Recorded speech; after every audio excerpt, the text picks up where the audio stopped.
Just as water flows through a river, so too does the mighty shoot 'em up through the passage of gaming history. I got nothing.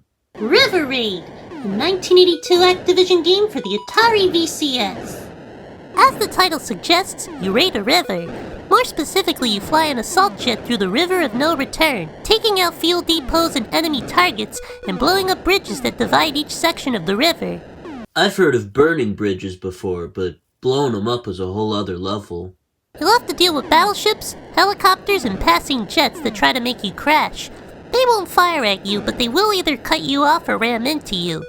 Not to mention the walls of the river can also kill you. You're able to fly over the fuel depots to refuel the jet, which is important for keeping it in the air. You're able to increase and decrease the speed of the plane, which is very handy for avoiding danger. It's convenient too, since your fuel decreases at the same speed, no matter how fast you're going. It somewhat brings Konami's Axelay to mind. Having this type of control really makes you think about the route you take down the river, and it makes the experience more deep than what it seems at surface level, especially for a shoot-'em-up game of this era. It's important to note that River Raid was made just months before Xevious came out and catapulted the shmup genre to new heights in Japan. You better believe it. So a shooting game of its kind was super uncommon when it first released. Granted, you still primarily move left and right, but this vertical speed control combined with an Earth setting, which would also be soon popularized by Xevious, definitely helped it to stand out from all of its Galaxian-esque contemporaries. 2 for 2, baby. And of course, you can't forget the influence of Konami's Scramble from 1981, another important pioneer for shooting games with its continuous horizontal scrolling and feel system. And if you think that's impressive, just wait till you hear about the lady behind this groovy game. You heard me correctly. River Raid has the significance of being one of the first ever home video games programmed and designed by a woman. Ms. Carol B. Shaw is to thank for giving this game to the world, and this wasn't some long unknown fact either.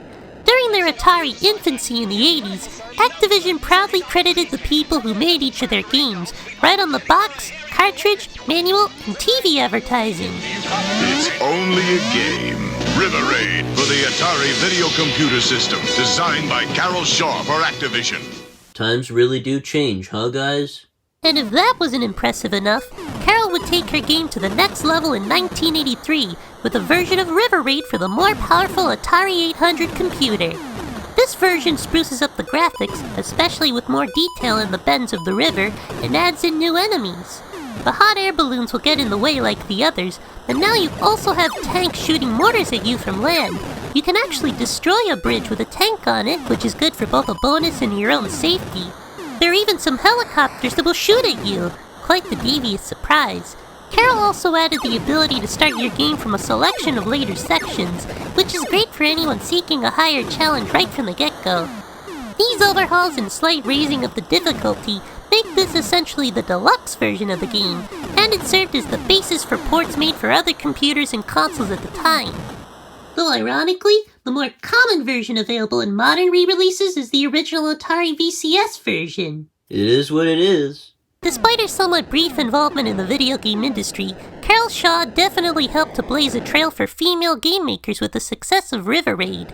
In fact, she would even win the Game Awards Industry Icon Award in 2017. Definitely a legacy worth being celebrated. And of course, River Raid itself is worth being celebrated too. It's a damn good game. Happy Women's History Month.